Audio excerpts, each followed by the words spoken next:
में डीप चाहिए तो बेसिक एनसीईआरटीज़, न्यूज़पेपर रीडिंग और न्यूज़ को वॉच करिए। अगर मैं बार बार भूल रहा हूँ तो उस आर्टिकल्स की शॉर्ट नोट्स बना, जैसे 14 से लेकर आर्टिकल 51 तक बहुत क्वेश्चंस आते हैं और सबको दृष्टिकोण करना है कि कौन से सोर्सेज को आपको पढ़ना है और कौन से सोर्सेज को आपको नहीं पढ़ना है। एक दूसरा क्या है कि मल्टीपल टाइम रिवाइज करेंगे तब आपको उस सब्जेक्ट पर नॉलेज रहेगा। और तीसरा देखिए, at the end of the day आपके मेंस मार्क्स सबसे इंपॉर्टेंट हो जाते हैं। हेलो फ्रेंड्स, स्वागत है एक बार फिर से एक नए वीडियो में। तो फ्रेंड्स, जैसा कि आप जानते हैं कि इस समय यूपी पीसीएस का रिजल्ट आया और इसी सीरीज में हम डेली एक एक वीडियो प्रोवाइड कर रहे हैं। तो आज हमारे गेस्ट हैं प्रखर पांडे सर और इनका यूपी पीसीएस 2022 में डीएसपी के पोस्ट पर फर्स्ट रैंक के साथ सिलेक्शन हुआ है।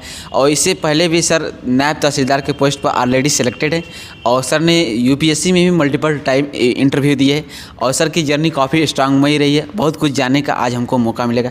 तो सर, अपना कीमती समय देने के लिए हमारे दर्शकों की तरफ से और हमारे तरफ से आपको ढेर सारी शुभकामनाएं। धन्यवाद। सर, पहला क्वेश्चन एक बार फिर से रहेगा कि आपका नाम क्या है और आप कहाँ से हैं, आपकी स्कूलिंग कहाँ से हुई, उसके बारे में थोड़ा बताइए। मेरा नाम है प्रखर पांडे। बेसिकली मैं प्रयागराज से हूँ, लेकिन मेरा बेसिक स्कूलिंग सब बैंगलोर से हुआ है जी। तो इंजीनियरिंग करने के बाद मैंने सिविल सर्विस की तैयारी शुरू की। और जैसे आपने कहा है कि मैंने मल्टीपल टाइम्स यूपीएससी इंटरव्यूज़ दिया है और इससे पहले मैं कर्नाटका पीसीएस में भी 3 बार चयनित हो चुका हूँ। और इससे पहले मैं नायब तहसीलदार गाज़ियाबाद में पोस्टेड हूँ, ऑलरेडी नायब तहसीलदार गाज़ियाबाद में पोस्टेड हूँ। और 2022 में डीवाईएसपी पोस्ट में मेरा सिलेक्शन हुआ है। सर, ग्रेजुएशन आपका इंजीनियरिंग बैकग्राउंड रहा है, मतलब मोटिवेशन क्या रहा कि आप यहाँ सिविल सर्विसेज में आए, या फिर पहले से ही सोचा था? और उससे पहले कर्नाटका पीसीएस भी आप क्वालिफाई हैं सर?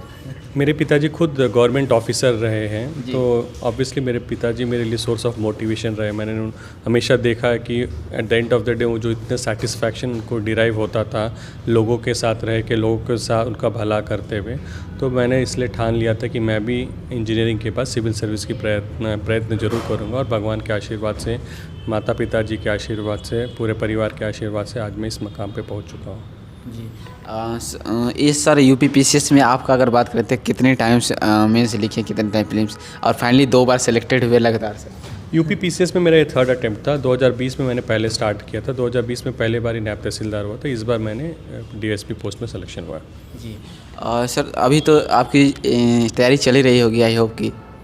तैयारी तो है, नो डाउट, लेकिन सच बोले तो अब इतना जॉब का हेक्टिक प्रेशर रहता है तो उतना समय नहीं दे पा रहे हैं। तो देखा जाएगा, प्री का एग्ज़ाम पास है, देखते हैं क्या होता है आगे। जी सर, अगले मंथ जैसे कि आपने बताया कि प्रीलिम्स का एग्ज़ाम है, तो मतलब अंतिम इस 30 दिनों में कैसे क्या स्टडी होनी चाहिए प्रीलिम्स के लिए और किन किन चीज़ों पर फोकस करें अपने एग्ज़ाम को क्वालिफाई करने के लिए?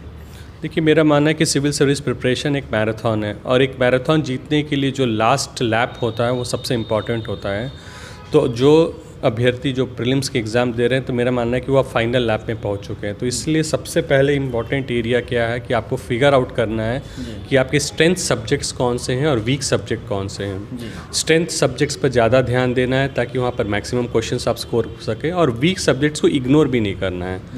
सेकेंडली, बहुत इंपॉर्टेंट है कि हमको पता चलना चाहिए कि हमें किस सेगमेंट से ज़्यादा क्वेश्चंस आ रहे हैं। फॉर एग्जांपल, अगर एंशिएंट मेडिवल में मैं समय दे रहा हूँ, अगर इसके बदले अगर मैं मॉडर्न इंडिया में समय दे रहा हूँ तो क्वेश्चंस ज़्यादा आएंगे।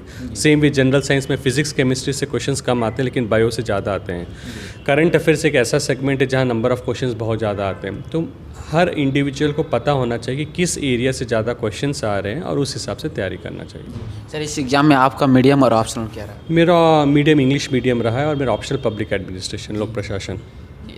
इस बार सर यूपी पीसीएस में ऑप्शनल रिमूव हुआ है, तो इसके अलावा जो यूपी स्पेशल के 2 पेपर एक्स्ट्रा ऐड हुए, तो इसके लिए आप इसे कैसे प्रिपेयर करते हैं, किन चीज़ों कंटेंट के बारे में थोड़ा बहुत?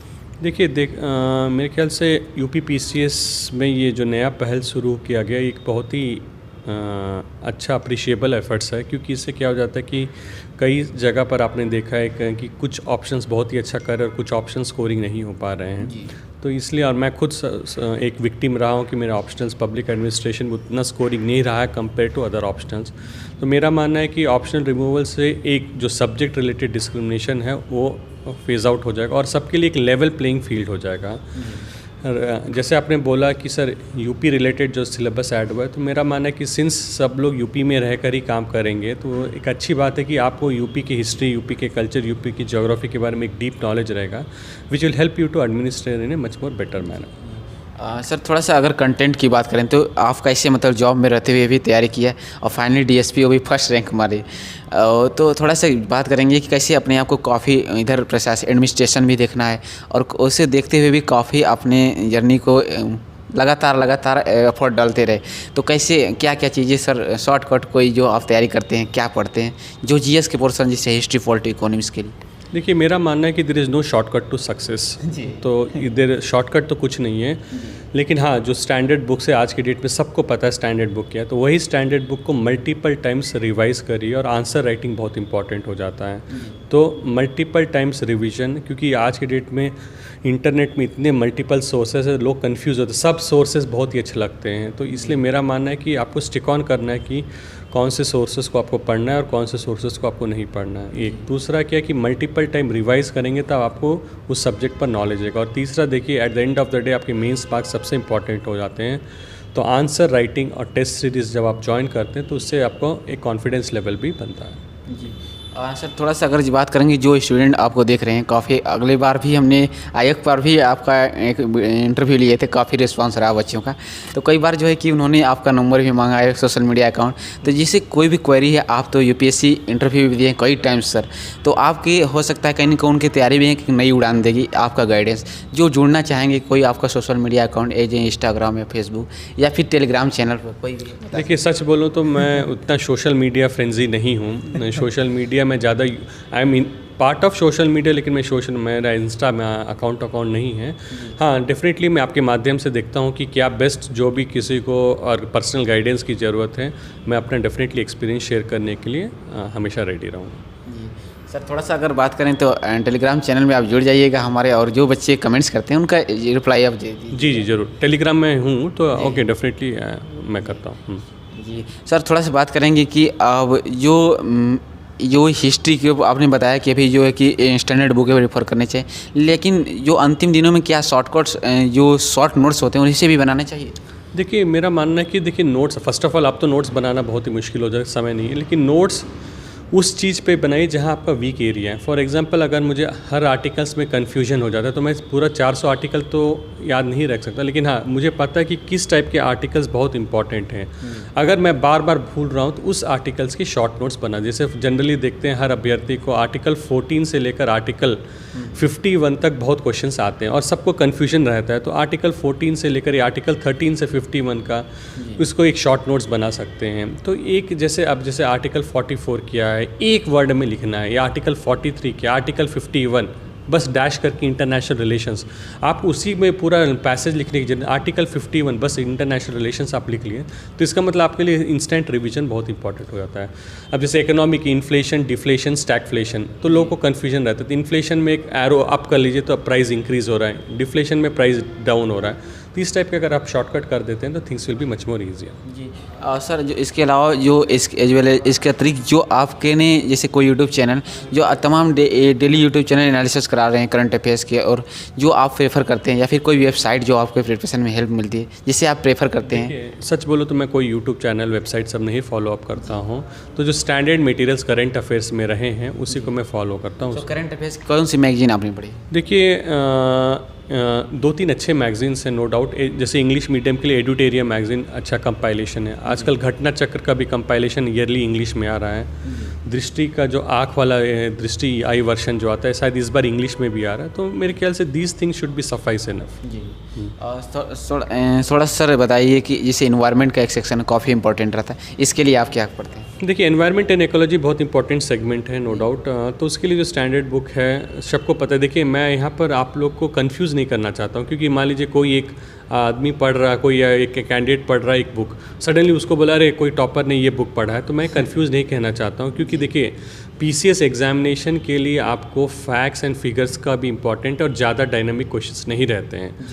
तो मेरा मानना है कि आप मल्टीपल मोटे मोटे बुक से अच्छा जो स्टैंडर्ड टॉपिक्स हैं, जैसे बायो मैग्नीफिकेशन, बायो एक्यूमुलेशन क्या होता है, इकोलॉजिकल पिरामिड क्या होता है, इस टाइप के जो सब क्वेश्चंस हैं, इकोलॉजिकल पिरामिड में क्या एनर्जी लेवल क्या, ये सब जो स्टैंडर्ड चीज़ कौन इकोलॉजी को कौन टर्न कर रहा है, तो ये सब हर नॉर्मल अच्छे बुक्स में मिल जा रहे हैं, उसी को बार बार रिवाइज करिए, दैट शुड बी एनफ है। और घटना चक्र की सीरीज़ के जो मल्टीपल बुक्स हैं, ऑब्जेक्ट ऑब्जेक्टिव उसको भी सॉल्व करने से it will help you in a much more better manner. जी सर, कई एक स्टूडेंट ने कमेंट्स किया कि घटना चक्र की इतनी मोटे मोटे बुक हैं, इतनी मोटी बुकें हैं, तो कैसे मतलब उसे जो वैकल्पिक है उसे पढ़ें या फिर जो डिस्क्रिप्शन में रहता है उसे भी पढ़ें, और कैसे याद नहीं रहती, तो उसके लिए सर कैसे प्रिपेयर करें? देखिए, 2 चीज़ें आपने पूछे। देखिए, मोटी चीज़ें नहीं, उसमें क्या है कि नंबर ऑफ़ क्वेश्चंस ज़्यादा हैं। जी। आप जितना मेहनत करें, देखिए आप more than 5 lakh aspirants exam दे रहे हैं, अगर आपको 300 पोस्ट है, अगर टॉप 300 में आना है तो आपको त्याग तो करना ही पड़ेगा। तो ऐसा मोटा नहीं है, जो भी है सिलेबस रिलेवेंट है, कोई भी आउटडेटेड है, कोई मार्क्स से टॉपिक तो उसमें चुना नहीं गया है। तो आपको दैट्स वाई क्यों बोलते हैं कि 12 घंटा, 14 घंटा, 10 घंटा लोग को क्यों पढ़ना पड़ता है, क्योंकि इसीलिए क्योंकि आपको सिलेबस बहुत ज़्यादा कवर करना पड़ता है, एक। दूसरा, रिगार्डिंग मेमोरी के लिए कोई शॉर्टकट नहीं है। जो चीज़ अगर आप बार बार पढ़ेंगे, और जो बार मेरा मानना है कि बार बार पढ़िए और वीकली एक दिन रिवाइज के लिए छोड़ दीजिए। जैसे मंडे टू सैटरडे पूरा पढ़िए और संडे आप उसको कम्प्लीटली जो एक सप्ताह आपने पढ़ा उसको रिवीजन, या कई लोग और भी करते हैं हर दिन 1 घंटा 1.5 घंटा जो अभी आप पढ़ रहे हैं शाम को रिवीजन के लिए। तो आप अपना स्ट्रैटेजी क्या है, देखिए जब तक स्ट्रैटेजी आप नहीं अपनाएंगे, आपके लिए क्या गुड है, आपके लिए क्या बैड है, you will never be A successful, मेरा तो मानना है। सर, जैसे कि आपने बताया कि स्ट्रेटजी वाइज पढ़ाई स्टडी करना चाहिए, लेकिन कैसे पढ़ाई करते हैं या प्लान बनाकर? जनरली क्या होता है, बच्चे 10 घंटे 15 घंटे प्लान बना लेते हैं और प्रेफर नहीं कर पाते, तो मतलब कैसे पढ़ाई करनी चाहिए? वीकली अपने टारगेट बनाना चाहिए, फिर डेली सुबह उठकर रोज़ बनाना चाहिए? देखिए वही है, देखिए शॉर्ट टारगेट्स बनाना बहुत इंपॉर्टेंट हो जाता है, मंथली टारगेट्स नहीं। पहले बात आपको पता होना चाहिए कि आपका बॉडी, आपका ऑफिस टाइमिंग कैसे आपको सपोर्ट कर रहा है। तीसरा आपको क्या है कि देखिए बहुत इंपॉर्टेंट है कि साइकोलॉजिकल बैटल, सबसे इंपॉर्टेंट क्या है कि आपको एक हेल्थी माइंड और हेल्थी बॉडी भी ज़रूरत है। तो उसके लिए आप जब योगा मेडिटेशन करेंगे, फिजिकल एक्सरसाइज करेंगे, तो आपको बॉडी भी सपोर्ट करेगी, नहीं तो आपको रहेगा कि रेस्टलेसनेस फील होगा, फिर नेगेटिव थॉट्स आते हैं, डिप्रेशन आते हैं। तो पहला है कि आप आपके वेपन्स, जो सबसे इंपॉर्टेंट वेपन है माइंड, ब्रेन, उसको आपको शार्प करना है, और उसके लिए थोड़ा आप टाइम दीजिए। थोड़ा आपको समझ आना चाहिए कि किस चीज़ से मेरा ब्रेन आपको एलर्जी दे रहा है। मतलब मान लीजिए इस टाइम में 6 बजे अगर आपको लग रहा है कि मैं इकोनॉमी पढ़ रहा हूँ तो मेरा माइंड अलर्ट नहीं कर रहा है, तो जब आपको लग रहा है कि आपका माइंड अगर उस समय एक्टिव नहीं है, तो जो सब्जेक्ट आपको इंटरेस्टिंग उस समय वो सब्जेक्ट पढ़ेंगे तो ऑटोमेटिकली आपको इंटरेस्ट आ जाएगा। सर, जो न्यू स्टूडेंट तैयारी इस फील्ड में आना चाहते हैं, मतलब कैसे स्टार्टिंग कहाँ से करें, पहला कदम क्या रखें? देखिए मेरा तो मानना आज की डेट में स्टूडेंट्स बहुत स्मार्ट हैं, उनके पास मल्टीपल सोर्सेज हैं, तो इसलिए विल डिस्कस लेटर कि स्टेप बाय स्टेप आपके माध्यम से हम दोबारा एक बार देखेंगे कि प्रीलिम्स के लिए क्या एक्सक्लूसिव स्ट्रैटेजी रहेगा, मेंस के लिए क्या रहेगा। Will discuss in detailed manner, topic wise और सब्जेक्ट वाइज भी हम देखेंगे। सर, कई स्टूडेंट ने कमेंट्स किया था कि मतलब 12th के बाद पहला कदम कैसे रखिए? पहले कई बच्चे NCERT पढ़ते हैं, कई बच्चे जो डायरेक्ट कोचिंग ले लेते हैं, तो उस पर आपका सजेशन क्या रहे? मेरा मानना है कि बहुत जल्दी प्रिपरेशन भी आपको बैकफायर कर सकता है। 12th के बाद NCERTs पढ़िए, न्यूज़पेपर और न्यूज़ चैनल बस फॉलो अप करिए। जब आपका ग्रेजुएशन हो जाता है तब आप इस सब्जेक्ट में डीप जाइए। तो बेसिक NCERTs, न्यूज़पेपर रीडिंग और न्यूज़ को वॉच करिए, उससे ऑटोमेटिकली आपके करंट अफेयर्स लेवल ज़्यादा अच्छा हो जाएगा। सर, जैसे कि एक क्वेश्चन स्टूडेंट का रहा है कि मतलब प्रीलिम्स के बाद जो है मेंस में जो आंसर राइटिंग होती है, तो मतलब कोई पेन का भी इफेक्ट पड़ता है? और पेन आपने कौन सी बॉल पेन यूज़ किया, फिर जेल पेन? देखिए हाँ, पेन का देखिए नो डाउट, जैसे आजकल मोस्ट ऑफ देम 0.5 या 0.7 लक्सर यूज़ करते हैं, या उसका हाँ 0.5 0.7 से थोड़ा सा हैंड राइटिंग में अच्छा लुक आता है, प्रेजेंटेशन दे। मेरा मानना है कि मेंस में presentation is one of the most important aspect. तो ऑब्वियसली ये आपका मोस्ट इंपॉर्टेंट एस्पेक्ट है, क्योंकि आपका रैंक डिसाइड होता है मेंस से। लेकिन ये नहीं कि आप डायरेक्टली एग्जाम में जाके उसको बॉल पॉइंट पेन यूज़ करें। जो भी पेन आप यूज़ करना चाहते हैं उसको इंश्योर करें कि आप आंसर राइटिंग में भी उसी को यूज़ कर रहे हैं, और टाइम को फॉलो करके लिखिए। सर, एक लास्ट क्वेश्चन है, कोई भी मोटिवेशन या सजेशन अपने तरफ से देना चाहते हैं? इस पोएम बढ़ रही है जी। देखिए मोटिवेशन, देखिए हर इंडिविजुअल का एक मोटिवेशन होना चाहिए, मेरा तो मानना है। मेरा मानना है कि हर आदमी को एक दिन यू हैव टू डाई, लेकिन मरने से पहले हर आदमी को अपना नाम कमाना चाहिए। और नाम आप one of the best way आप अगर आप नाम कमा सकते हैं तो लोगों का भला करके। और मेरा मानना है कि सिविल सर्विस और एडमिनिस्ट्रेशन एक इतना इम्पॉर्टेंट आपके लिए पाथ है या वे है, जहां आप हज़ारों लोग, लाखों लोगों का भला कर सकते हैं। तो आप लोगों के लिए जीने के लिए और जहाँ पर समाज में कुछ अगर नाम कमाना चाहते हैं तो civil service is the best field. आप रोज़ मोटिवेशनल चैनल्स में यूट्यूब के हज़ारों मोटिवेशनल वीडियोज़ हैं, आप उसको देखिए, पंप अप रहिए, बीच बीच में मोटिवेशनल वीडियोज़ देखते रहिए। आपको क्या मोटिवेशन करा वो बहुत इंपॉर्टेंट हो जाता है। सर जैसे कि आपने बताया कि चैनल मोटिवेशन चैनल, लेकिन वो जनरली लंबे समय तक नहीं रहता, लेकिन कई बार स्टूडेंट इस बार भी सिलेक्शन नहीं हुआ, मतलब वो फ्रस्ट्रेट हो जाते हैं कि नहीं होगा तो क्या करेंगे। तो सर उसके लिए बताइए उस परिस्थिति को कैसे हैंडल करें। देखिए, नो डाउट इनर मोटिवेशन तो सबसे इम्पॉर्टेंट है, लेकिन हाँ 100% देखिए, आप भी जानते हैं, मैं भी जानता हूँ कि 99% फेलियर होते हैं और इसमें लेस देन 1% सक्सेस रेशियो रहता है। तो लेकिन मेरा मानना है कि परसिवेरेंस, डेडिकेशन बहुत इंपॉर्टेंट हो जाता है। एक सेकेंडली, अगर खुदा ना खास्ता अगर आप इस फील्ड में नहीं भी सक्सेस रहते तो आप इसके अलावा कोई भी फील्ड में जाएंगे तो आप डेफिनेटली सक्सेसफुल रहेंगे, क्योंकि एज अ सिविल सर्वेंट जितना आपने सिविल सर्वेंट जब तैयारी आपने किया तो जितना एक्सपोजर आपके पास है पूरे दूसरे एरिया में किसी के पास नहीं रहेगा, तो obviously you will be a master in other aspects. Sir अपना कीमती समय देने के लिए हमें और हमारे दर्शकों को और आपका एक बार फिर से तहे दिल से धन्यवाद करता हूं। आपका वेलकम है सर। Thank you. तो फ्रेंड्स, सर ने सारी चीज़ें एक एक करके और काफ़ी स्ट्रांग तरीके से बताई है। आई होप कि ये प्रीलिम्स के लिए रामबाण आपके लिए साबित होगा। सो और भी जो क्वेरी है कमेंट्स में या आपको जो सर से क्वेश्चन पूछना चाहते हैं, टेलीग्राम डिस्क्रिप्शन में टेलीग्राम का लिंक दिया जाएगा, जिससे आप सर से डायरेक्टली जुड़ेंगे और आप उनसे क्वेश्चन पूछ सकेंगे, जिससे आपको एक तैयारी में नई उड़ान मिलेगी। और फ्रेंड्स कोई भी क्वेरी तो कमेंट सेक्शन में ज़रूर बताइएगा, उससे रिलेटेड हम आगे आने वाले वीडियो में क्वेश्चन पूछेंगे। तो चलिए मिलते हैं किसी नए वीडियो के साथ, तब तक के लिए जय हिंद, जय भारत।